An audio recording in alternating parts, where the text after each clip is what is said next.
The podcast you're about to hear involves true stories, which may contain graphic content that is not suitable for children. Listener's discretion is advised. This is Esoteric Oddities.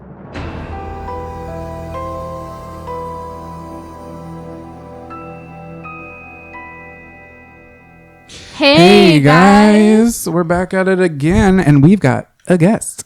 It's my girlfriend, Najee. Oh, hey. Oh, hey. Sultry here. So happy to be here. So happy to have you. So we are realizing that last time when we talked about Sarah's trip, we didn't even talk about like Half the biggest the part. things, yeah. So I went to go see Gwen Stefani. She's a residency in Vegas. So I saw her.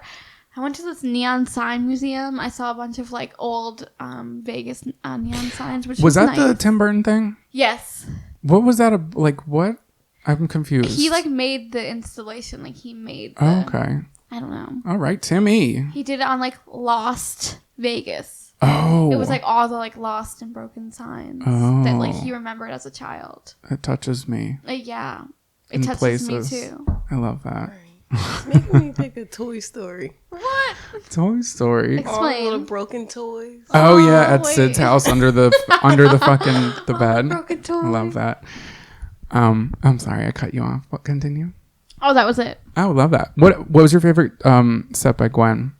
Also go to the website. I'm probably not going to be able to post it on Instagram, but I'll post it on the website. Some vids Sarah captured. She's a real Sunday cinematographer. morning. You fucking love that song. Yeah, I That do. reminds me of cleaning the house with you. Okay, because I would always put it on. And It's a bop. we like that one song by the Spice Girls. When to become No, that one. wasn't it. It was Too Much. Oh, yeah. That was our bop. Okay. We liked that one too, but like our bop was the Too Much because Yeah. that was when we would like, Hit the notes. hit those notes. Do you know every that song, note. babe? Oh, you're wearing a Spice Girl shirt too that I bought you. I love that. Comes full circle. Okay. One of our first dates was... Oh, yeah. to Spice World, right? Yeah. Yes, we went to go see that at the Trocadero. I love They do that. movies every Monday. Do they still? I think so. That was our second date, I believe. Cute. We should go to a movie. We were making out the entire time. Not surprised. Okay. Oh God. I just want to say something really quick. Say something really quick. I wasn't gonna bring this up, but it's happened again. This happened a couple weeks ago. Oh God. Essentially, somebody Oh, right. had taken a video that I did, screen recorded it, and posted it on Twitter. It ended up blowing up like over the course of a couple of days. Somebody tagged me in it like the day after it happened, and the issue was that they didn't credit me for it. So I DM'd the guy on Twitter and I was just like, hey, this is my video, can you credit me for it? And they were like, yes, of course. Sorry, I didn't. And I was like, okay. In the back of my head, I'm kind of just like, but you literally like you went on my YouTube channel, You copied it. you screen recorded, and then you posted it. And then When people were asking where you got the video from, you were not responding to their tweets. So like you're being weird. okay, so anyway, he then posted on the thread the link to the thing. So then somebody else took the video, posted it on their Twitter. So now there's two different Twitter threads, and the second person, theirs went even more viral than the first one. And the first one had about 500,000 views on my video, 500,000 views on Twitter, and then like that comes with the retweets and all that shit. Right. And then somebody else took it, so now it's in another place with another thread, and that person's went even more viral. What? To the point where somebody screenshot it. And okay, so I DM'd the first dude, he added my original video on the thread. The second dude I DM'd and he did not respond. Ugh. And his was the one that is now on Instagram, which I didn't. Okay. It's very frustrating. And it's on Instagram on That's like your fucking voice. at least 3 different accounts. Yeah. There's at least 3 different accounts that I have knowledge of, and people have been tagging me in it. So I appreciate, there's been like 20 people, none of which I know. So I appreciate the 20, whoever of you. So thank you. I appreciate you for bringing it to my attention. But someone just tagged me this morning in a video that was posted on Instagram. My video posted on Instagram 4 days ago. So it's like, this shit is happening. It's And like, never I don't, but I don't, because they're stealing it from each other. But what they're doing is they're crediting the dude who took it from me on Twitter, who didn't respond to me. Right. So I'm just saying this, like, if you guys post other people's videos, just like realize that if it's out if it's a smaller creator, like, I'm not saying this because I want the clout. I'm saying it because, like, you know, you just kind of got to give credit where credit is due. And if you think that video was funny, I'm funny, bitch. It's me. I'm funny. But, and I'm not trying to, the least you could do is like post who the fuck originally posted it, tag me in it. The people who went to my YouTube channel and fucking did that is kind of where I was originally really upset at, because it's like, it's not that hard to find me on the internet. You know where my shit is. It's the same name. That's all you have to do. That's all I'm asking. Just credit me, move on. And if your tweet blows up with my video, that's fine. You gave me credit, but people like know where the original video is. Right. But it's when people started going in the comments and saying, where's this video from, and started tagging the wrong people. People were sending people to other people's YouTube channels. Oh, no. Well, and again, it's not that I want the clout. Like, I gained some followers from it, but the people who took the video from each other started growing. And then the one person who had originally taken the video commented on the other one and was like, this is my tweet. And I said, and then I commented on that and said, this is my video. Like, oh my gosh, so now you guys are arguing that you stole someone else's tweet, but the original content itself is me commenting on somebody else's content. So it's this weird like rabbit hole on all this shit. And by the way, the girl who I made the video about, and if you guys don't know what I'm talking about, you can just like skip ahead. I just needed to get this out there, and I wasn't going to talk about it, but it's now been consistently happening.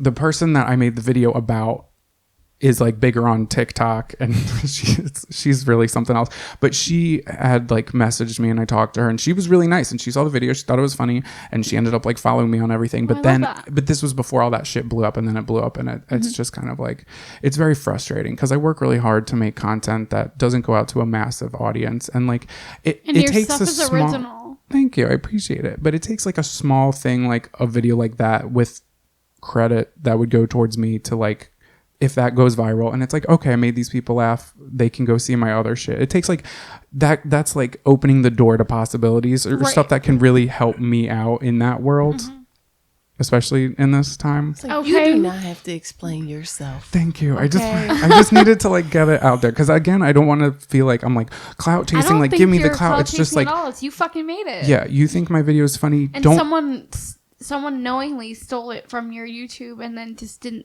do anything. Right, didn't give me credit. And also, and if you guys find out who it is, don't like blow up their shit, because the one person did like get back to me, but the other person who didn't, it's just like, there's really nothing I can do at this point. I'll kill you fucks. No, you won't. Blow it up. If you, and I feel like in 2019, when people are sharing memes, people are getting in trouble for it all the time. Like, what's the fat Jewish? Remember when he got in trouble for that? Right. Just post your sources. People are like, it's funny. Don't we all know? Post your sources. Yeah, like, you can repost that shit and you can get your clout from that. Fine. But whoever's original content it is, just say, hey, this is where it originally came from. If you think this person's funny, go check them out. Listen, I get super offended if I make up a joke between me and another person, and then they're in front of people, and then they say the joke like it was their joke, and I'm like, yo, that was my joke. Yeah, and then it sounds weird, and then it gets a weird vibe when you're like, this morning she said, I feel like ever since I posted this at a caption, everyone posts this as a caption. Like, what was it? Up, was it live, laugh, love? Black hotties. Oh. Yo, for real though. It is. It's just shitty. I'm telling you. Just give credit where credit is. Because it's the same people who like that photo. Get out of here. Posting. Interesting. The same caption. I mean, it's cool. Listen, I didn't make it up. Right. You know what I mean? But it's like they're finding it like, from you. If you're listening out there, if the shoe fits. Lace that shit up and wear it, bitches. Oh my Lord. Okay. So should we dive into it? Yeah, I think you're up first with your 13 pages. So my 13 pages. So the topic is actually suggested by Amy. So thank you, Amy, for suggesting this. And what is the topic? Oh, authors and murder. Yes. Thank you for bringing this to my attention. I'm surprised that my case is not bigger than it is. And when I tell you guys about it, you're going to be like, oh shit, I'm surprised your case is not bigger than it is. So I got a lot of my information from Unsolved Mysteries, did a episode on it. However, I think it was very weak. Isn't it always? Well, I think that it was just it was very rushed, and they didn't really cover a lot of the fucking information. There is KateArquette.arquettes.com, and then also Real Crimes. And also, I didn't think that this would be a valuable source, but holy shit, BuzzFeed came through. A 2014 BuzzFeed article by Tom Stello, Stelloh. He actually sat down with somebody who is involved in this story. So I will definitely be using them a lot as a source. And they had so much freaking information. So frick. All the sources are listed below. Go check them out if you're interested in this. Okay, so this is the story of Lois Duncan and Kaitlyn Arquette. I'm right. Do you know who Lois Duncan is? I didn't know the name, but then when I started hearing about the things that she wrote, I was like, oh shit, I know about these. Okay, so Lois Duncan was born on April 28th, 1934, right here in sunny Philadelphia. It's actually a little gloomy today. Really gloomy. It's been gloomy. I'm tired all the time. It's fine. Did I say that out loud? No, you're good. So both of her parents were professional photographers for the Ringling Brothers and Barnum and Bailey Circus. Let's treat those animals properly. I don't really think they really do that stuff anymore. Barnum and Bailey. Like what? I actually had a cousin who was in the circus. What? Yeah, he married into the circus. Ugh, that's kind of creepy. I never met him though. Oh. I'm not sure what he's up to. I'm not surprised. Look him up on Facebook.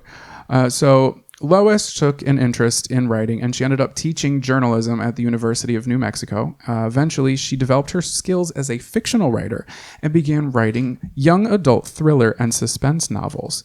In 1973, she wrote arguably the most notable fiction novel, which you may have heard of, I Know What You Did Last Summer. Wow. Yeah, so that was a book in 1973, and then you guys listening probably know it was later adapted into the 1997 film starring my girl SMG, yes, and Jennifer Love Huge Tits. We were literally in our fucking like merch video. We were like, "What are you waiting for? What are you waiting for?" Yeah, that's from I Know What You Did Last Summer. You've seen that, right now? I have. I love that movie. I had the yes, second. Your Honor. I Still Know What You Did Last Summer with Brandy, and I had it on VHS. And the fucking part where she gets zip tied, like I forget where she gets zip tied. She gets zip tied to something or in something. I want to say, was there a tanning bed, or am I getting that mixed up with Final Destination? Because I know that happened in Final Destination. That was Final Destination. But I think that also may have happened in I Still Know What You Did Last Summer. Regardless. Wait, it wasn't a zip tie. It was like something fell and then the bed couldn't open. Oh, yeah. Okay. So this was the zip tie. Okay. Yeah. So I think she was in a tanning bed or something and she gets zip tied in that or something. Anyway, right when that happens, it's a really good part. Well, it fucking cuts to, because it's a VHS, it cuts to somebody videotaped fucking Full House over it. Wow. What the fuck? The episode where Joey goes to the Girl Scout thing because you the know bumblebee. Exactly. Yes, because it ruined it. It was like we were about to see like the killer, and it was just like fucking Stephanie Tanner in this bitch. Anyway. You got it, dude. Oh god. Okay, so the true horror in Lois's life would not be in the pages of her fictional books. Did you like that? Yes. Thank you. So in 1980, Lois and her husband Donald Arquette, they had 5 children. Kaitlyn Arquette was their youngest daughter. Stick with me. I'm going to try not to name drop where it's not needed. But a lot of people start to enter this and it becomes like important to pay attention because things will fall through the holes and you're going to be like, but wait, didn't you say X, Y, and Z? So stick with me here. So in the summer of 1989, Kaitlyn was 18 years old and she just graduated high school. She was very smart. She had taken college courses during high school and she was also really close with her parents. Since she was the youngest and she was 18, most of her siblings rather had already moved out of state. Everybody was independent, but Kaitlyn would often go to her parents' house and have dinner with them. However, Kaitlyn herself had already moved out. She was a clothing manager at Pier 1 Imports in Albuquerque. So I thought that's what I'm saying. They only had furniture. That's what I thought. But on the actual family's website, it said Kate Arquette had been recently promoted to a clothing manager at Pier 1 Imports. I don't know, maybe in the 80s they had clothes? Oh my God, that would be... They probably were so cute. Yeah, probably. Lots of ruffles. Okay, lots shoulder of pads for days. You want fucking shapes, bitch? Here's a rhombus. Okay.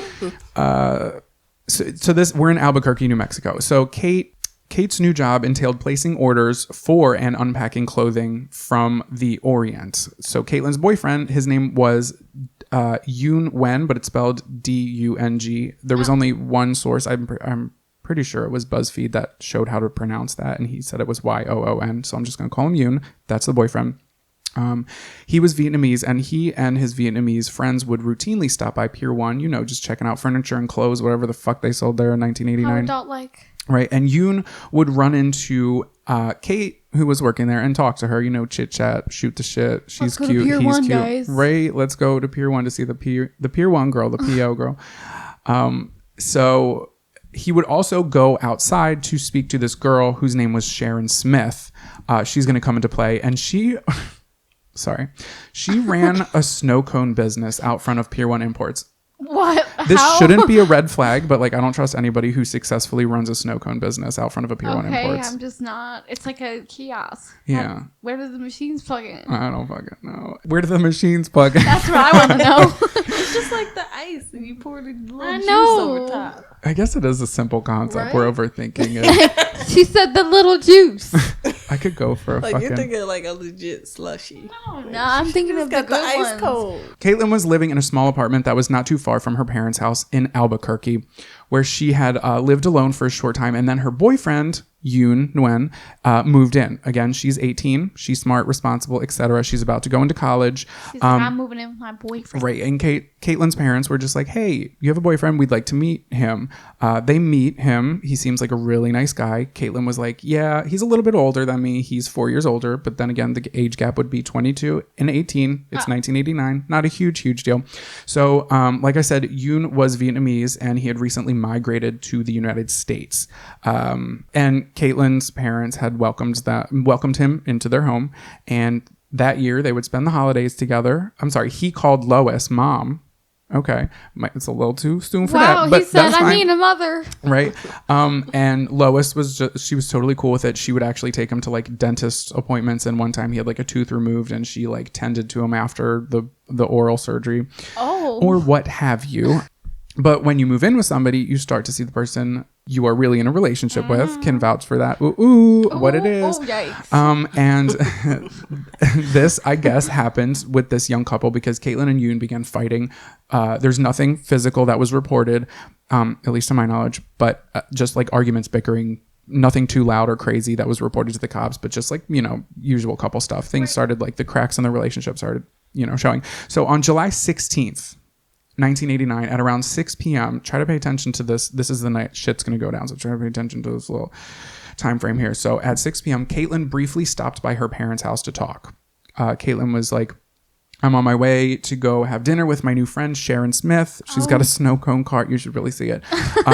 So Sharon had actually hand drawn a map of how to get to her house because Kate had never been to Sharon's house, and it's before MapQuest. There's no GPS, so she's just here's a map of my house. Right. Well, how to get to the house. Right, From the Pier 1 Imports, I would assume. So Caitlyn told her parents at the same time that she had been thinking about breaking up with Yoon. So if he calls their house asking where Kate is, just lie to him and just say, you don't know where I'm at. So Lois was like, okay, I guess that's fine. Call us if you need anything. And Caitlyn left the house at 6:15. So she was only at her parents' house for a really short amount of time. And she goes to Sharon Smith's house. So a few hours later, just before midnight, Lois and her husband receive a phone call. It was from the University of New Mexico Hospital, who informs Lois that her daughter had been injured. The doctor could not give details over the phone, but Lois and her husband would have to get in the car and drive to the hospital immediately. Did I call her Lewis? I'm sorry, I meant Lois. I don't think so. Okay.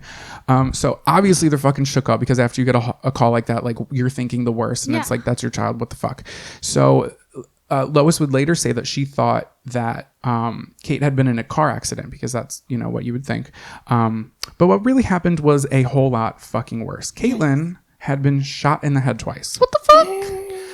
In the hospital bed, she was in a coma, barely clinging on to life. So the police in the hospital room told the parents that she had been found shot in her car on the wrong side of the road after crashing into a telephone pole. Wow. She was pronounced brain dead and died 20 hours later. So shortly after Kaitlyn's parents found out about the shooting at around 3 a.m., a few officers, along with Detective Steve Gallegos, had gone to Kate and Yoon's apartment. It was mostly Kate's apartment, but Yoon lived there. Mm-hmm. So they knocked on the door because they assumed he would be staying there. Yoon answered the door. He looked like he had just woken up. And when they told him of the accident, he seemed like shocked and super upset. And they said genuinely he was like devastated and in shock. So Detective Gallegos is like walking around the kitchen and he finds a yellow handwritten note on the counter. It was addressed to Yoon. It read, "Hun, where are you? I know you're still mad. I'm so sorry, okay? I miss you today. I went to Mom's to return these books. I'll see ya, love." And Detective was like, "What is this?" And Yoon was like, "Well, that's just a note Kate had left for me earlier because I was out with friends. And when I came home, I guess she let me know where she was at." So the detective placed it into his evidence bag and he was like, "So where were you tonight?" And Yoon was like, "I was at a bar with a couple of friends and afterwards they gave me a ride back to Kate's apartment." And Yoon went on record to say, quote, "I waited and waited for her, but she never came home," end quote. So Detective Gallegos, he tested. I'm sorry, I don't know if that's how you say it. It's like Gallegos. I never know anything. I would be Gallegos. The worst school teacher because I don't know how to pronounce last names, first names, anything like that. Should I not call it? I'm just going to say Gallegos, and if that's wrong, I'm so sorry. You can say G. You might learn to hate this guy, so we might not give a fuck. Oh, wow. Okay. So I feel like that's a shot. So he tested Yoon's hands for gunshot residue. You know, if you shoot a gun, there's going to be residue on your hands, whether you wash your hands thoroughly or not. Right.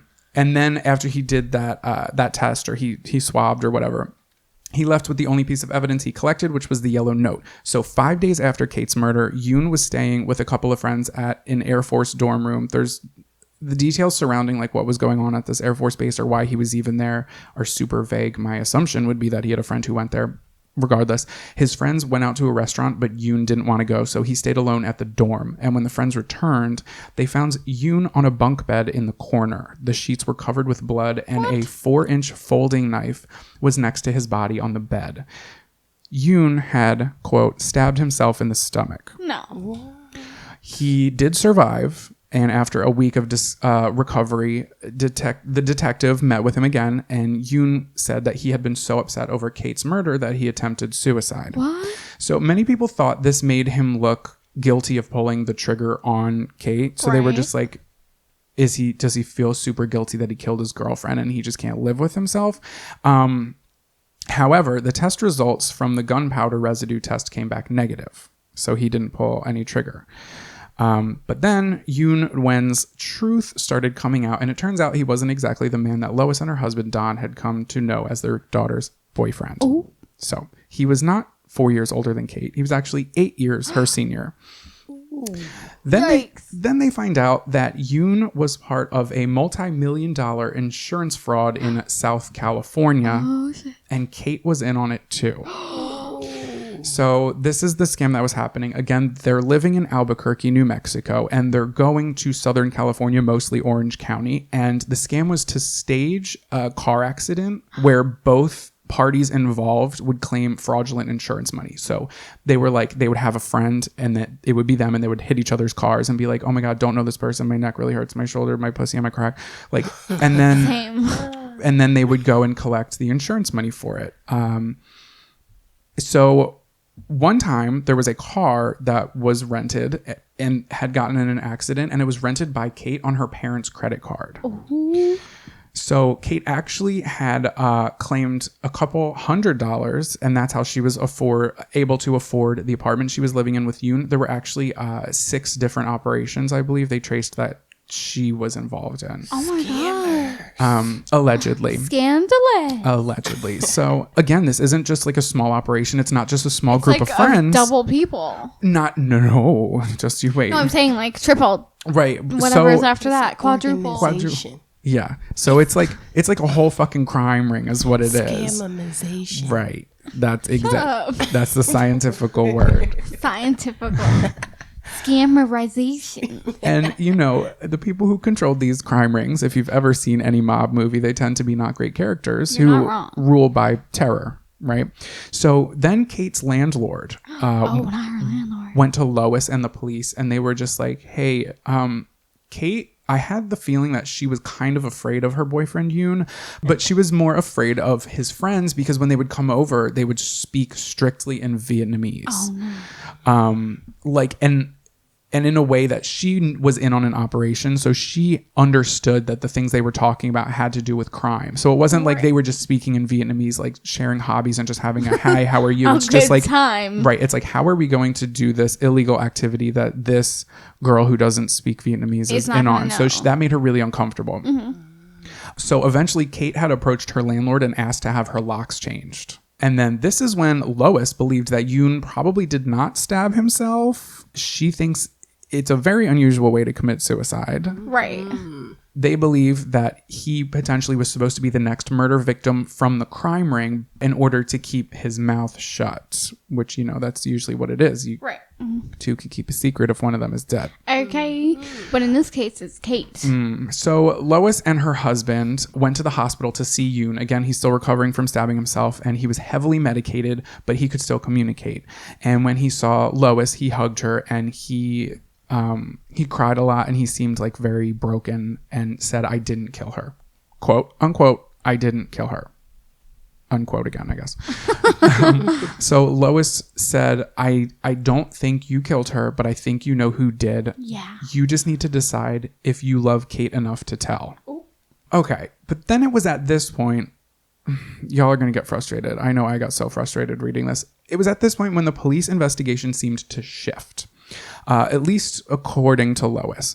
So in this BuzzFeed article where she was interviewed again back in 2014, or they may have interviewed her in 2013 or whatever, she said she wasn't sure what happened, but the detective Gallegos, his interest in the crime ring details that had surfaced seemed to kind of vanish.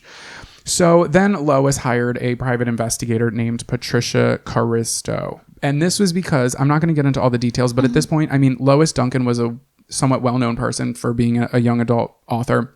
Right. She was on the, I forget, I think she was on Larry King. This might have been before Larry King. She was on some show like Sally Jesse Raphael maybe, where this PI, this private investigator, was watching and was like, this case doesn't seem to make sense. So I'm pretty positive that the private investigator, she reached out to Lois, and Lois hired her as a private investigator. So the PI is Patricia Caristo, and she had worked in the police department in Philadelphia. Whoop, whoop, go Bulldogs. So, okay, she had worked in the police department in Philadelphia and then in New Mexico. She kind of knew like what she was doing. So Caristo ended up having a recorded interview with one of Kaitlyn's friends who wanted to remain anonymous. This friend said she received a phone call from Yoon, the boyfriend, the night Kate was murdered near midnight. Quote, he's screaming into the phone, he's saying Kate's dead, end quote. And then Caristo, the PI, was just like, oh shit, did you tell the police? And the anonymous friend said, yes, I did tell the police. They sent me to Detective Gallegos, but, quote, he just blew me off. End quote. So then Caristo was just like, wait, so if you got this phone call from Yoon and you're telling the truth about this, then the police didn't notify Yoon of Kate's murder until 3 a.m., which would be 3 hours after he called you with knowledge that she was already dead. So the anonymous friend is like, yeah, bro, that's why I'm fucking telling you this. And all this is recorded, but the friend wants to be anonymous. The anonymous friend was also like, I'm also putting my life on the line because this might have something to do with a crime ring. So I have nothing to gain by opening my mouth. I'm just telling you what happened the night for real, for real. Also, Caristo found out that Sharon Smith, the woman she was like a younger girl, but she had her snow cone thing. She was again, and was also the last like where Kate was going to her house. That was right. Like, where did she So come in? she was questioned. She was questioned. And her timeline didn't match up. I don't have notes of this, but essentially her timeline was, she switched it up a lot. She was like, well, Kate came over to my house after she went to the movies. The movie ended around 6 or 7 p.m. and she came over. And then Lois is like, that's not possible because she was physically at my house, left my house at 6:15 p.m. You idiot. Yeah, like, what are you talking about? Sharon's story and timeline for sure is not matching up with anything. I mean, she owns a snow cone kiosk. Right. So, like, Don't she's trust. a shady bitch.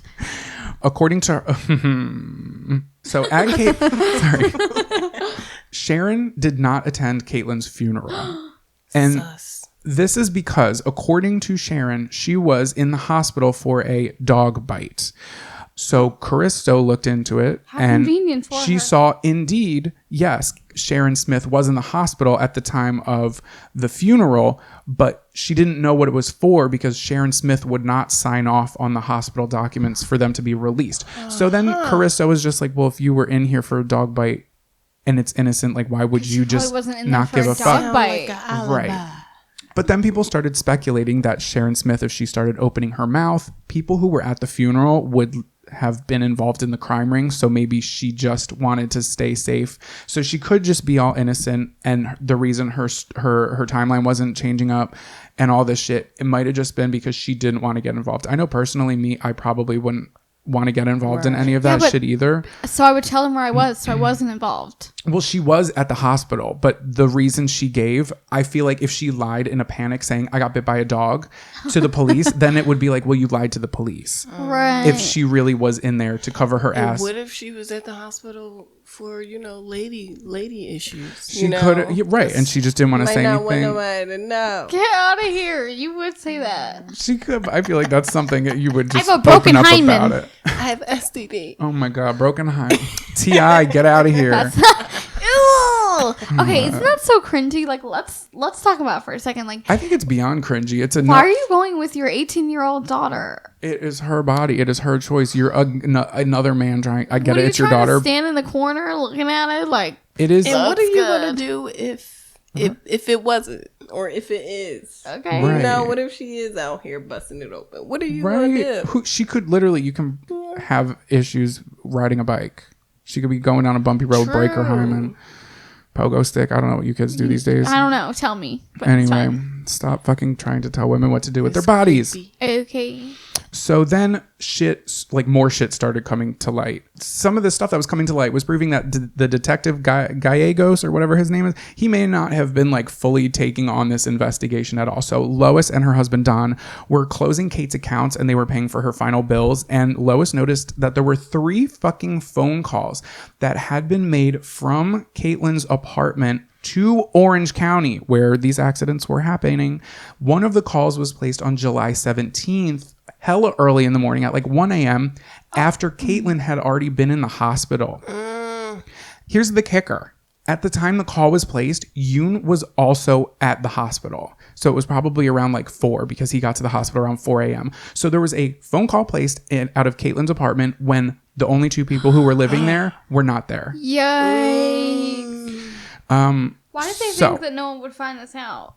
Well, I just think Right, I just don't. If Lois didn't look into it herself, this would have never been brought to light. Right. But that's why I'm saying that'll come back to play, because why didn't the detective look into the phone calls, or why didn't the police look into like, oh, you have this. He had his alibi where he said he was out with friends and shit. So why not check phone records for the entire night? And then after that, you would be like, oh shit, he actually wasn't here at this time.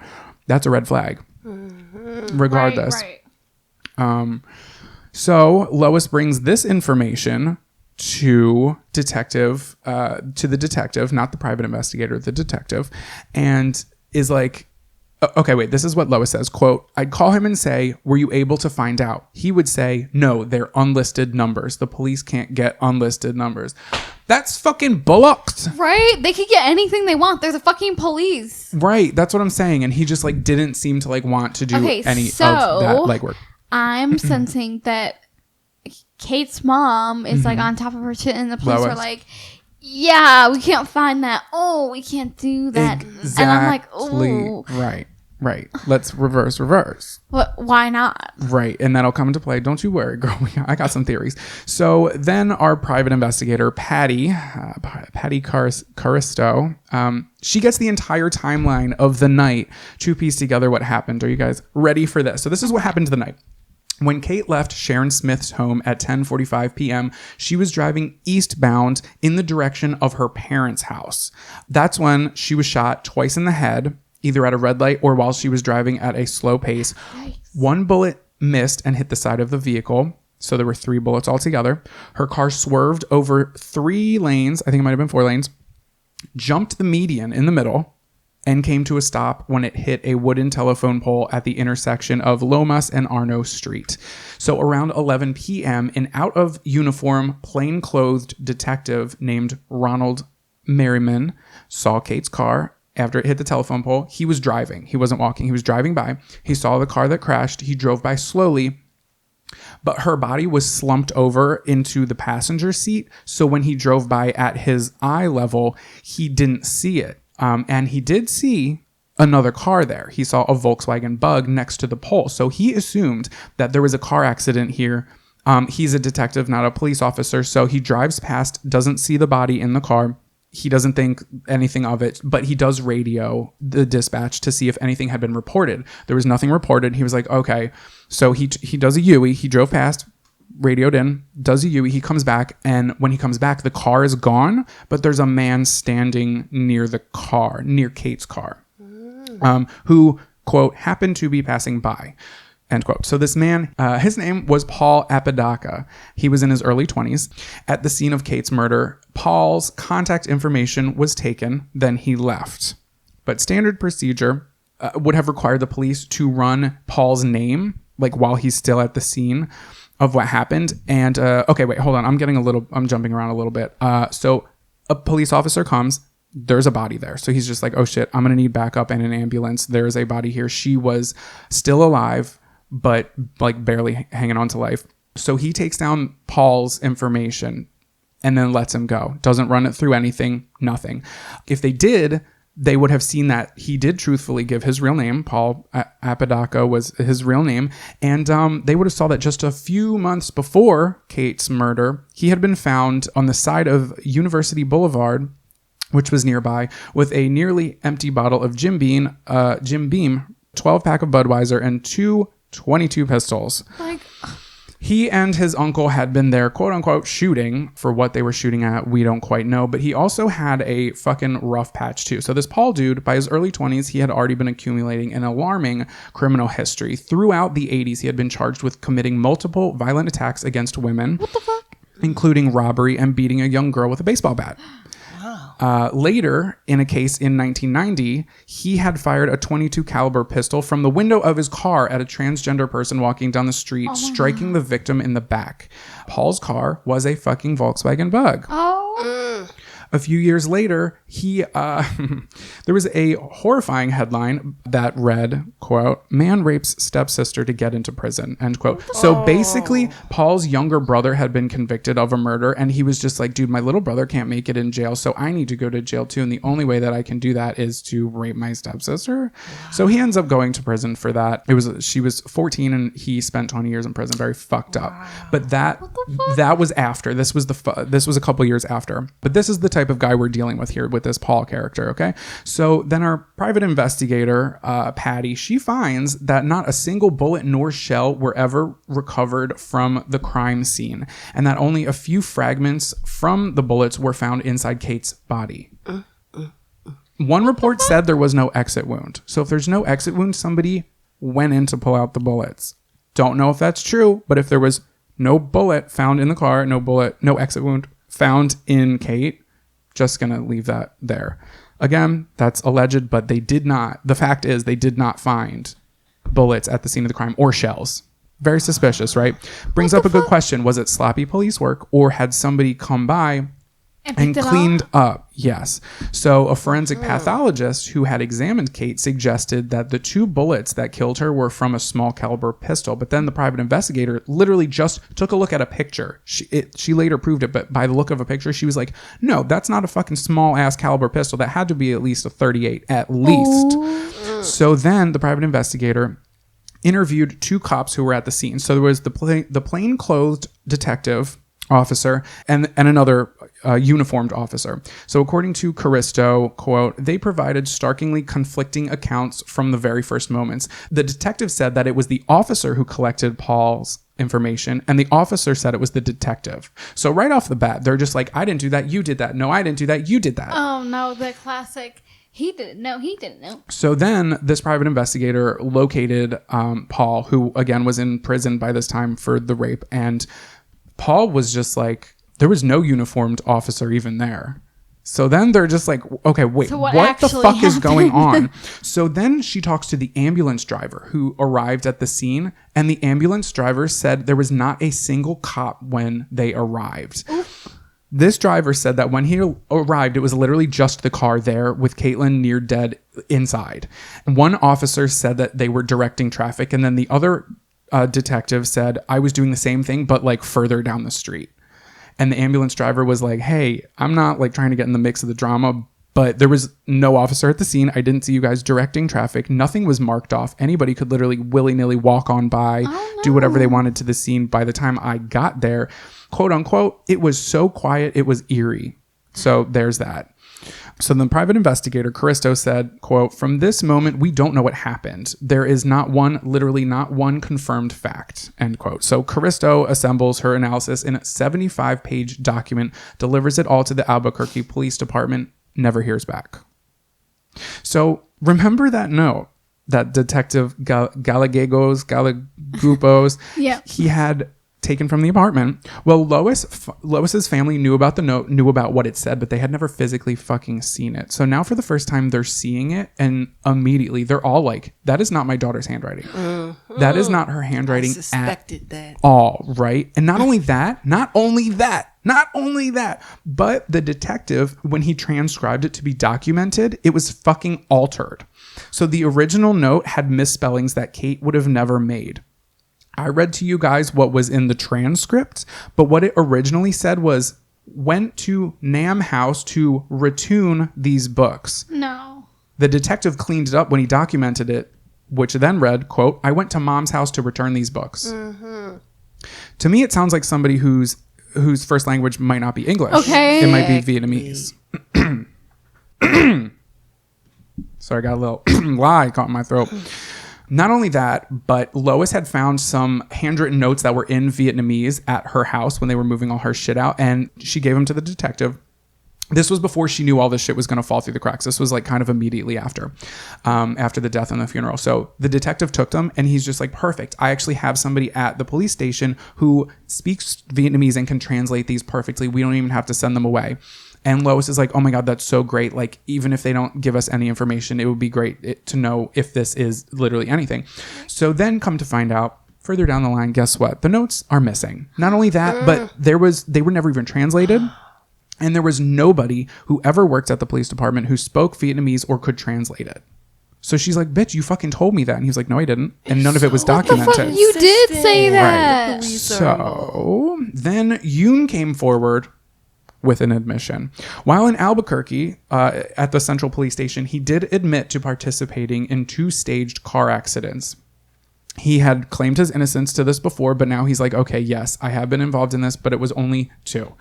Both of which were planned and paid for by a paralegal in Orange County. If this is true, that means that there are also lawyers in on this scheme. Yeah, so everyone. In Orange County, there's potentially a ring going on where lawyers are involved because they said, we'll be your lawyer. If you fucking stage these fake accidents, we'll get you the money. We get a cut of the money. Everybody wins.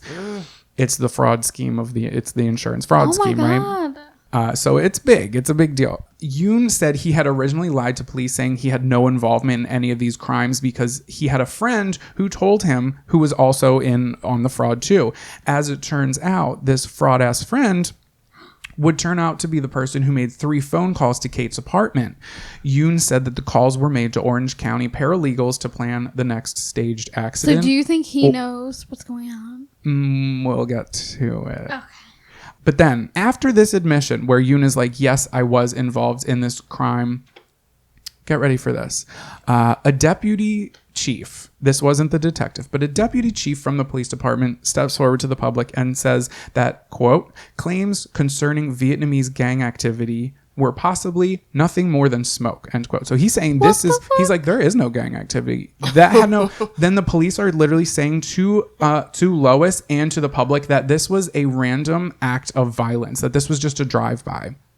Okay? Mm-hmm. So Yoon, the boyfriend, Yoon Wen, he left the police station and then he left Albuquerque. And then the case started going cold. So what? Lois was frustrated, didn't know what to do. So at the advice of her daughter, she actually went to a psychic named Betty Munch.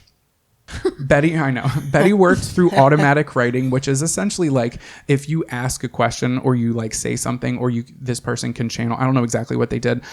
This person can channel, literally just closes their eyes or does whatever and just kind of scribbles or writes things down, and just the script pours out of them without them thinking, and it'll be short sentences or thoughts or something that comes to them or whatever. Lois was hesitant of this at first, but then she was like, I don't fucking know what to do. My daughter's dead and nobody's taking this seriously. Right. I don't know what else to do. Right. Because even the private investigator can do all the investigating they can, but if they bring the fucking evidence forward and the police and nobody's, and it's not moving any, there's really like, what can you, she's feeling helpless. So she's like, literally anything, if it'll get us to any more clues that we can for sure bring, let's fucking do it. She was also just like, I don't know, this Betty Munch girl, she could be like just trying to get my money or whatever. But Betty Munch was just like, I'm going to do the work pro bono. Like, you are a grieving mother.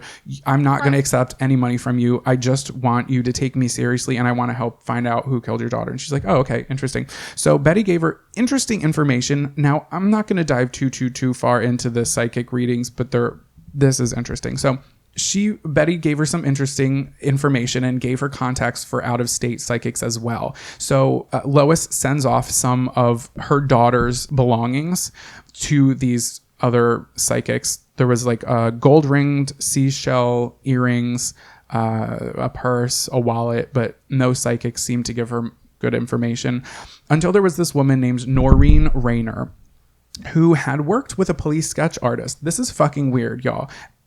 She worked with a police sketch artist to sketch who she believed was Kate's possible murder victim. And when Lois, and she mailed because she was mailing the shit back and forth. And when she mailed the sketch back to Lois was like, skirt, this boy looks familiar. Well, it looked exactly like a man who was on the cover of one of Lois's newest books called Don't Look Behind You. So when I heard this, I was just like, okay, it looks like somebody who's on the cover of her book. This psychic could know who Lois Duncan is. She's a pretty famous author. She could have seen the book and could have been like drawn literally that and just trying to like scam her out, get some money. Not wrong. But the book wasn't fucking published, and it was like a UK cover version of the book. Yikes. And it gets a little bit weirder. I'm ready to. So the book followed a fictional character of a girl who was modeled after Kate. She had started writing this book before Kate's death. And there was a guy who was stalking her, and the stalker's name was Mike Vamp, the fictional character in the book, right? So at the same time, there was an inmate at the Albuquerque prison. This is in real life. There was an inmate at the Albuquerque prison who said he had information. He claimed that he was in the backseat of the car that shot and killed Kate. And the inmate said that he had seen his friend. Bless you. Do you need a tissue? No, okay. I'm back. I have tissue. You got it? I have tissue. So he had seen his friend grab a revolver from between the box spring and a mattress at his family's home before they all got into a Camaro, drove, and then killed her.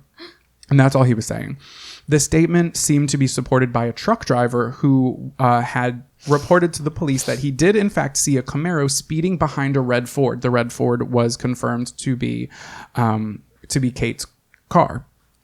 So with this information, the Albuquerque police finally charged 2 men with Kate's murder. The man who fired the gun, allegedly, he was 18 years old, and his name was Miguel Garcia. He went by Mike, and in a documented police interview, one of his friends stated that Mike's nickname was Vamp. Mike Vamp was the fictional character of the person who looks just like weird. Fucking weird, right? This is a lot. Fucking weird, right? So the other man who was charged with Kate's murder was 21 years old, and his name was Juvenal Escobedo. So according to the detective, they murdered Kate in a random act of psychopathic violence. No. So I'm going to quote the BuzzFeed article. It said, Quote, they had been out for a joyride in the Camaro. The Camaro was Escobedo's, and Escobedo was driving when they saw a blonde in a little red Ford. As an affidavit for the arrest warrant flatly describes, he dared Michael Garcia to shoot at the female driver. Michael Garcia then pointed a revolver at the blonde female driver through his passenger side window, which was open, and fired several times. They again went to go on to describe this as a drive-by shooting because these types of things had started to become more and more popular, unfortunately. So they were just like, this shit happens all the time. Oh, this was a drive-by shooting. Yeah. So let's wash our hands with it. Right. Escobedo and Garcia appeared in court, and shit didn't add up. The inmate who tipped police off turned out to be lying. He could not have been in the backseat of the Camaro because he was already incarcerated when it happened. So they think he just lied because he was promised if he had any information and he opened up about it that he would get time off of his sentencing. Right.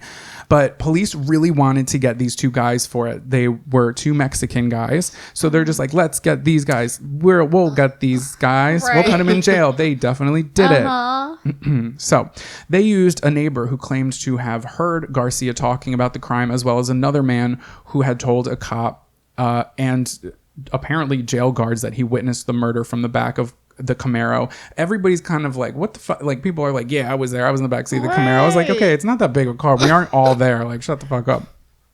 Miguel Garcia had remained in jail. So they had let them go before because they were just like, well, we don't have any fucking shit on them. But now when the police were like, we're going to keep these guys in jail.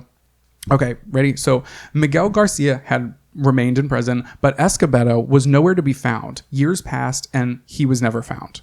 Ready for this? Quote, I'm quoting the BuzzFeed article again. In the spring of 1991, nearly 2 years after Kate's murder, Lois and Don is the father, were summoned by the district attorney, Robert Schwartz.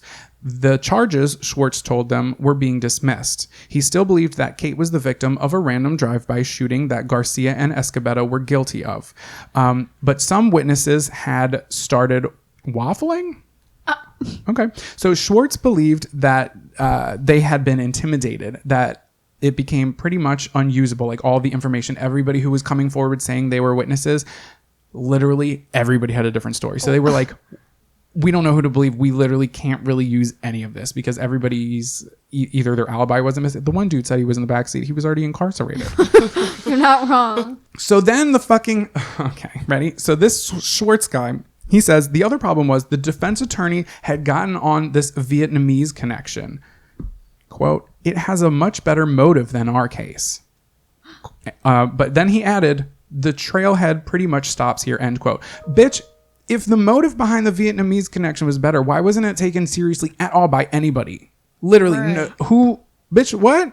So Lois didn't, again, know what the fuck to do or what the fuck to believe. She didn't know if Garcia and Escobedo were the killers or if it was police coercion, or like she was like, I'm literally in my own fucking nonfiction story. She's like, I have to put all the shit together. It's me that's solving this case. Right? What the fuck? So 2 years later, in 1992, Lois published the book Who Killed My Daughter, which documents the events surrounding her daughter's murder, the investigation, the aftermath, all of it. And in it, she was, quote, deeply critical of how law enforcement handled the case, and the police department responded in kind. When a local reporter had asked the deputy chief of investigations about the book, he shot back, I don't read fiction. Fuck out of here.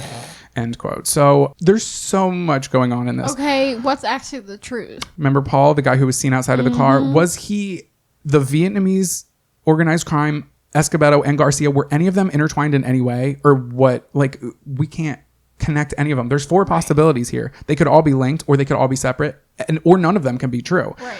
We don't know what the fuck's going on here. Had the crime scene been derailed by an actual police officer? Had it been derailed by sloppy police work, or was it a fucking cover-up? Right. It's a combination of both. Right. So, fun fact, on May 2nd, 1995, Lieutenant John B. Gallegos, this isn't the detective, he's a relative of the detective, he was an officer, he was a sergeant, and he faced criminal investigation for burglarizing a liquor store while he was on duty. So this is the type of police department. These are some of, not all of, some of the people who are in this this place, okay? So realcrimes.com actually put together, I don't want to say it's an article or an expose, it's kind of like a little, well, I guess it is an article. And it's called, in all caps, New Mexico citizens live in fear of their police. And it pretty much just has all of these, like, it's a timeline of all this shit that has happened with law enforcement doing illegal activity. And they actually linked to legal documents because this is realcrimes.com. And when it's a .com, you know, you just do your fucking research, make sure that it's true, because anybody can put anything out there. So they have actually linked to legal documents to prove that these charges are for real, for real. They have like compiled a list of, it's a big ass resource of being like, this is what's going on in the police department. Oh, yikes. This is what they're doing. So again, nothing was fucking happening. So Lois published a follow-up book to Who Killed My Daughter. And this one is part memoir, part true crime, all true, called One to the Wolves. So Lois was certain that Kate's killing was planned.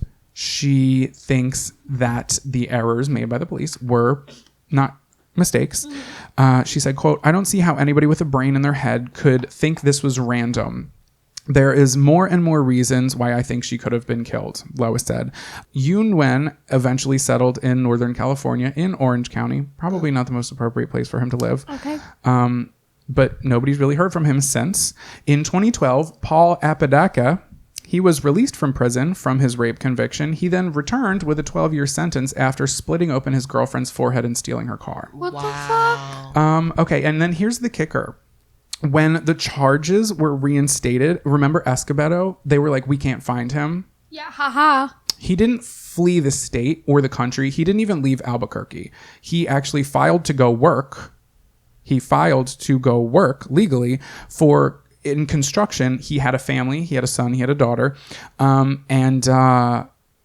Everybody in town thought he might have been a murderer, but he kept a low profile and he didn't escape. He didn't fucking flee like the police were saying he fled. Wow. So there's like a million things. Right. So they just really don't care, basically. Because if they even really cared Or to they're look, involved. they would see that he never even left. Right. So Lois said the Albuquerque Police Department does not want this case solved. That's what I've come to believe, although that's the last thing I would have ever thought. And to this day, the mystery behind who killed Kaitlyn Arquette remains unsolved. Bruh. I'm just... Are the police involved, or are they just like really lazy? I feel like I feel like it's a mix, because I'm going to throw out some things. And I was telling Na and Cerra that it became a little overwhelming with how much shit started pouring in about this case. So I highly encourage everybody to go, if you're interested in this case, maybe go check it out, because there is no justice for her. But I'm not going to get too far into it. But a coworker of Kate's at Pier 1 Imports had actually contacted Kate's family and said that Pier 1 Imports had like shipments of merchandise that contained heroin in it. And that it was a low-key like drug smuggling place. So those shipments arrived by UPS allegedly and did not come through the warehouse in Texas. The heroin shipments apparently were being intercepted by someone at Pier 1 Imports. The boxes were left in the back room. Somebody else would pick it up. It's like this chain of drug smuggling events. However, on one occasion, a shipment slipped by and was accidentally sent out to one of the employees who was stocking the shelves. And they found Kate's coworker discovered the shipment of the heroin, reported it to the FBI. This information was never made public. However, what is made public is that one of the managers was fired and replaced by somebody. 2 weeks later, Kate was murdered. So also right after that, after Kate's funeral that she missed, Sharon Smith applied for Kate's job. Sharon. Yeah. And apparently Sharon had a boyfriend, Ray Bose, who has since spent time in prison. He also applied for a job there unpacking boxes. Was he Vietnamese? I think this heroin thing is a whole nother thing besides the Vietnamese thing. So there are so many. I feel like... Also, just want to say that's alleged. It can't really be I'm proved. Like, it's a drug ring. The cops are involved. But also at this point, what the fuck is true? It's so hard to sift out. Like, we can say anything's alleged, but like, who? Literally, the possibilities are almost like endless. But also, the sloppy police work. Nobody fucking looked into doing anything. Right. They didn't even do a handwriting comparison. See, but that's in what the makes me note. feel like this is a very high level crime ring where it's just like, even if a police officer started out genuinely looking into it, would be you shut get down. to a point where it's like, ooh, let me mind my business, or Right, let me you turn didn't see anything. in some type of way to keep it moving. That's what I was thinking too. That makes sense. I'm loving it. telling. It does. It makes sense, though, doesn't it? Yeah. It's because just, their police force was shiesty. I ain't got that to do. And then some other people said she could have speculated she had a secret lover, maybe, and that she was seeing him, and that the boyfriend was jealous and had somebody, you know, ride up on her and fucking shoot her. Another thought was they think that the Vietnamese crime organization actually hired out to Garcia and Escobedo and had them do the dirty work. So it's possible. Mm-hmm. It's possible. It's Paul just seemed like he likes to kill, especially just women. Right, but also what the fuck was he doing there? But that's what I'm saying. They hire him. The Garcia guy was just lying. Well, he said he didn't do it. But he was Garcia and Escobedo were like, we didn't do it. But of course, there's like coercion. So what the fuck? Also, just really basic information that I feel like us here at the table know. If there's a fucking body, somebody dying, you don't leave the fucking body alone. You tape that shit off, and you don't leave it alone for an ambulance fucking driver to find anything, whatever, everything open like it's a fucking day in the park. Right. Also, and that's why I feel like those officers, they probably was like, radio when no, this is happening. Right. Somebody told them to get out of there. Right. Yes. Turn a blind eye. Yeah. Could have been. But also directing traffic. Exactly. Another thought is that I'll have a picture up. The bullet hole that missed her. There's clearly a fucking bullet hole on the side of her car. So the fucking detective, the one who wasn't in uniform, who was driving by, who saw her car, why didn't he like stop to maybe peek his head in the car and like see, oh my God, there's a body there and there's a bullet hole. This wasn't a fucking car accident. Right. It's not hard to... I don't know, but I wasn't there. Thank you, Amy, for your suggestion in this. I had never heard of it, and I didn't really find... I think I found one other podcast that covered it, but I didn't listen to it because I didn't want to be coerced. I just think like these bitches. Shiesty police work. I just think there's a lot of fucking possibilities, and that is definitely one of them. I don't know what to make of it. It's very frustrating, and this is only one of the cases. I had never fucking heard of it. And where was this exactly? So Albuquerque. So that's another thing. That's another. Well, it's not. Yeah, Albuquerque's not really that safe of place. Mm-hmm. So don't go there. It's not. And some of on that the crime. What did I call it? The realcrimes.com, where they had documented all the shit that was going on with the police. The dates were going up to like 2015. I don't know if they stopped updating it, but like shit's... And I know there's shit that happens everywhere, but this list was way too extensive. Yikes. Like their police force is non-existent. Right. I'm not... This is... Hi. Please don't come for me. But also, if it's legally documented that y'all are fucking up, why are you fucking Fix it. So it's a lot. It's upsetting. And yeah, Kaitlyn Arquette, her mom wrote, I Know What You Did Last Summer, and then her story that she wrote turned into some fucking real shit. Wow. Yeah, so that's my story. And I'm sticking to it. Sarah? Hi. Hi. Let's just jump right in. Let's jump right in. All right. Juliet Marin Hulme was born on October 28th, 1938 in Blackheath, London. She was the daughter of a psychiatrist, Dr. Henry Ransford. Hulme was diagnosed with tuberculosis as a child and sent to the Caribbean and South Africa in hopes that a warmer climate would improve her health. She rejoined her family when she was 13 after her father took a position as a rector of Canterbury University College in New Zealand. Okay. A rector is like a director. Oh, okay. But there, they call it rector. Oh. Should we get a petition started to just say like rectum? Yeah, that's what I hear. Yeah. The heart wants what it wants. You're not wrong. Pauline Yvonne Parker, also known as Pauline Riper, was born on May 26, 1938. She met Juliet Hulme when they were both in their early teens. Parker came from a working class background. Much like Hulme, Parker was also born with the disease called osteoporosis? No, it's osteomyelitis. I don't know what that is. Parker was also born with a disease called osteomyelitis. That's probably not it, but I'm doing my fine. best. You're not a doctor. The pair would later bond over their disease, and even it was rumored that the girls romanticized their disabilities. Romanticized? Yeah, that's the word they used. Interesting. So the girls met at Christ Church Girls High School. That's really scary. What? Christ Church Girls High School. Yeah, that's a little spooky. Where they, like I said, they bonded over the medical conditions.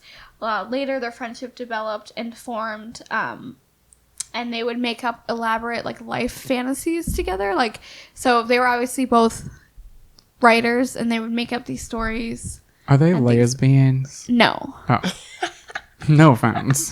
They no wrote homo. plays, books, stories. They became nearly obsessed with each other, but Juliet in particular became ill, and Pauline actually left London for a little while. Okay. So they were like, Gotta I'm go. mad! Was she sent away? Do you know why she left? I will get there. Oh. Always jumping the gun, Jonathan. So Pauline's parents, they became concerned with the girls being too close and that the relationship might be sexual. Homosexuality at this time was considered a mental illness. Not in my house. So the Hulmes also had the concerns, but both families continued to allow the girls to see one another, and they would have sleepovers and things like that. So I'm getting to your question. Oh, okay. Were they finger popping each other's assholes? That's the real question. So basically, the girls would always be invited to like each other's like vacations and things like that. Oh, that's nice. But 1 year, Pauline was not invited to go with her friend Juliet. Oh no, she's probably like, I don't want you munching her lunchbox. Cock blocking. So it was rumored that during their friendship, they kind of invented their own religion and their own ideas on what mortality was. They rejected Christianity and worshipped their own saints. And they envisioned a parallel dimension called the Fourth World, which is like was their kind of just on what heaven was. Okay. The Fourth World was a place that they felt they were already able to enter occasionally during moments of spiritual enlightenment. They had achieved this spiritual enlightenment because of their friendship. Eventually, the girls formulated a plan to leave London. Okay. And they wanted to go to the United States. How old are they at this point? They're just like, wow, I'm woke as fuck. Yeah. My third eye wide the fuck like, open. That got serious But quick. so this is where shit pops off. This is the answer to your question. I had a lot of I was questions. talking about previously. So Gotcha. in 1954, Juliet's parents separated. Problems with the faculty and board first forced her father to resign from his position as rector of Canterbury University College, and her mother was carrying she was having an affair with someone. So that means no. the family wanted to return to England, but it was decided that Juliet would be sent to live with relatives in South Africa. Damn, they're going all over the place. They are. They got money. Yeah. Yeah. So He's of a course- rector. Okay. He got that rectum money. So of course, like these two girls, they were sad and they were heartbroken, and they decided that Pauline should go to South Africa as well. So Oh. shit's popping off here. Pauline was sure that her mother would not allow her to go with Juliet.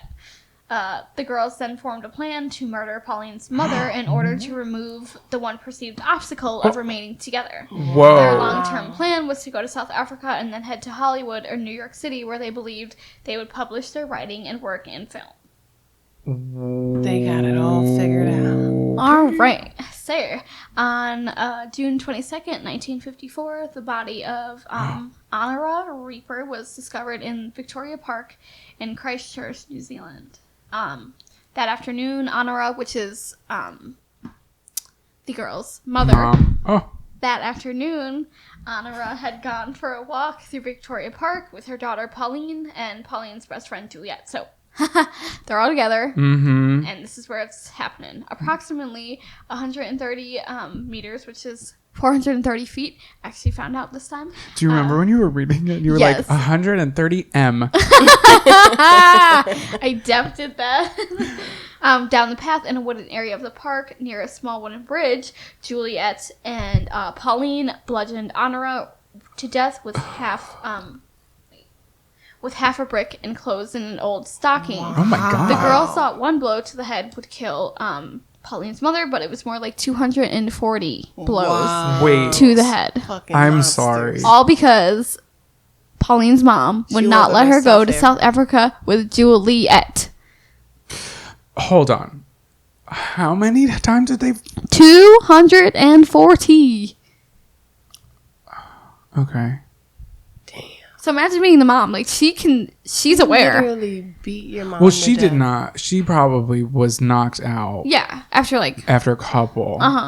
But geez. That's horrible. Now, hold on. Another question. So, did they ask the mom? You know what? I'm gonna let you finish because sorry, I just talk when I shouldn't.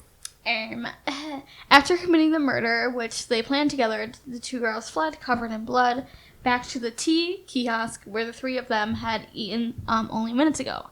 They were met by Agnes and Kenneth Ritchie, owners of the tea shop, who they told that Honora had fallen and hit her head. Her body was found by Kenneth Ritchie. Aren't they covered in blood? They're like, yeah, my mom fell. We tried to help her. She fell. Major lacerations were found by her neck, head, face, with minor injuries to her fingers. Police discovered that the murder weapon in the nearby woods. So they didn't even fucking throw it in chuck the fucking right. Like they should have. That shit would have sunk to the bottom of the river. The girl's story of Honora's accidental death quickly fell apart. Prior to the trial, Pauline Parker had been known as Pauline Reaper. Her mother, Honora, I don't know if it's Riper or Reaper. Her mother, Honora Reaper, had been living with her father, Herbert, but during the police investigations, it was revealed that they were not, in fact, married. During the trial, both Honora and Pauline were referred to the same surname, Parker.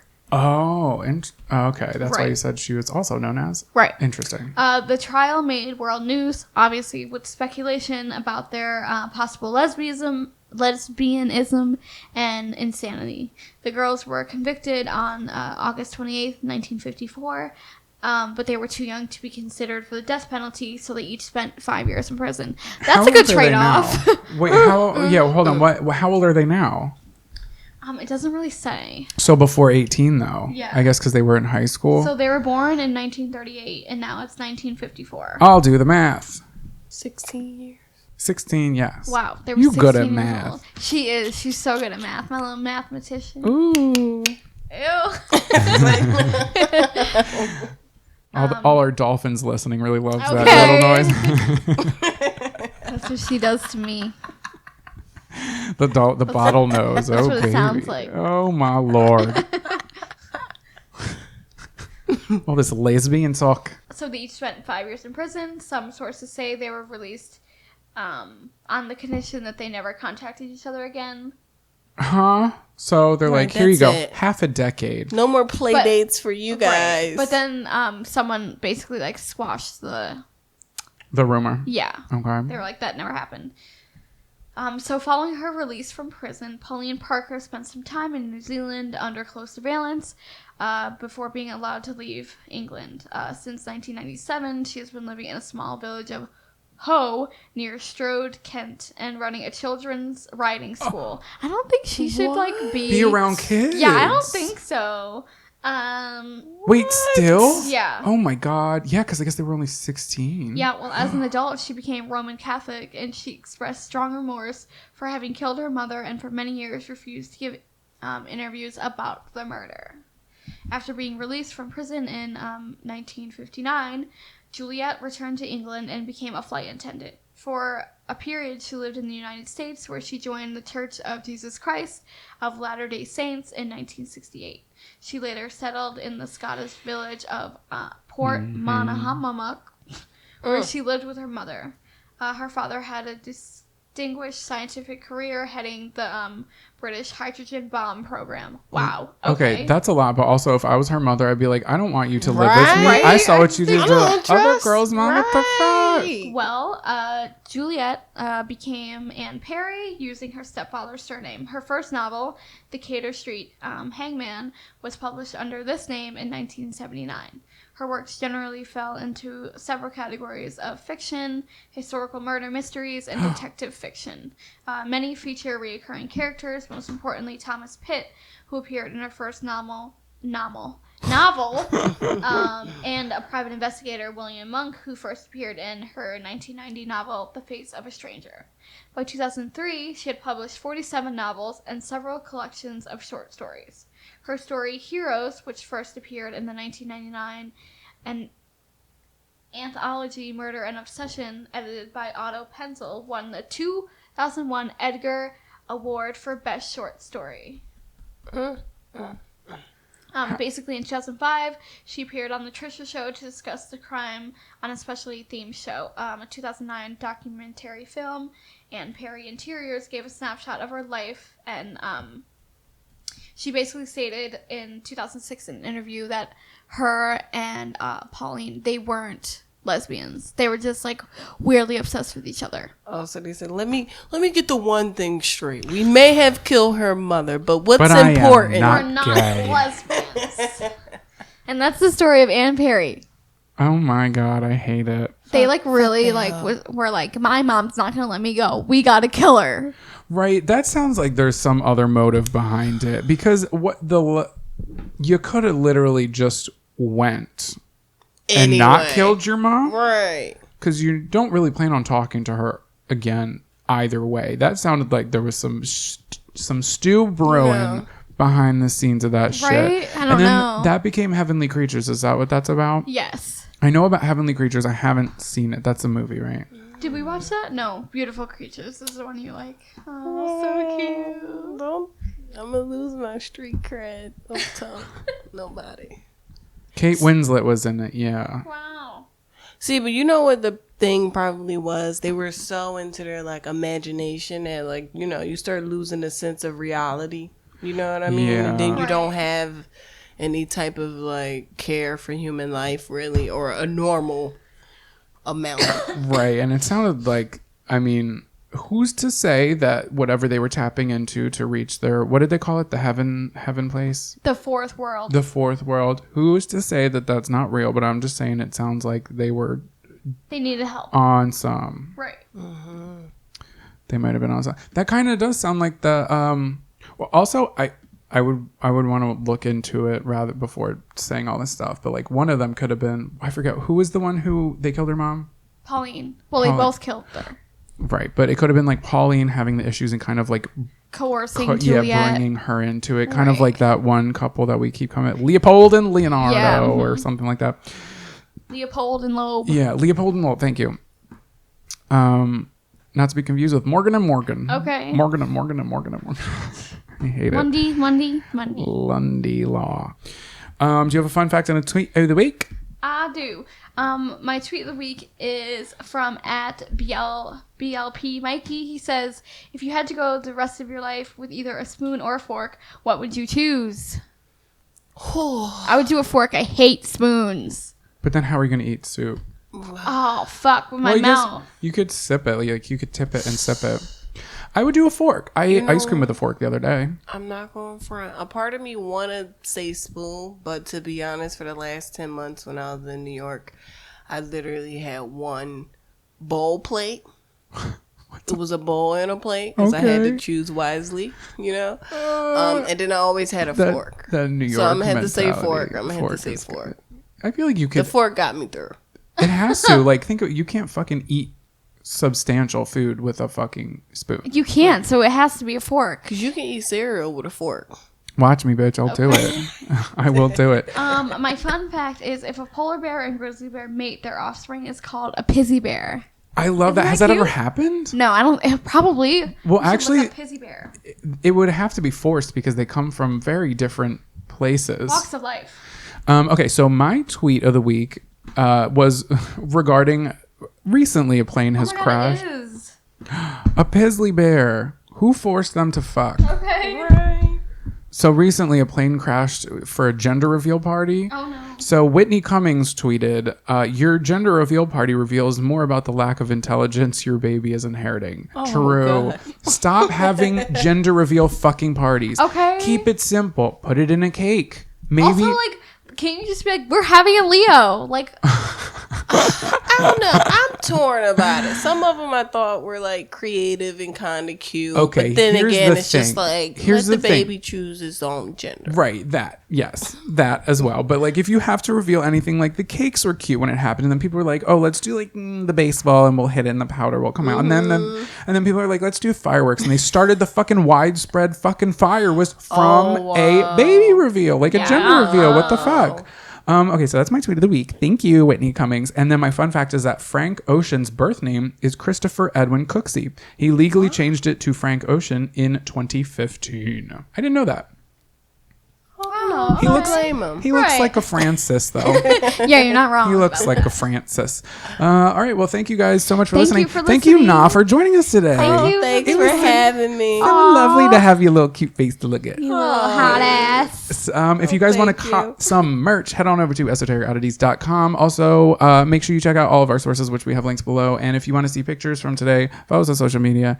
Or at esotericoddities.com. It says episodes at the top. You just click the link and it'll take you to some pictures and shit. Bye. Bye. Bye.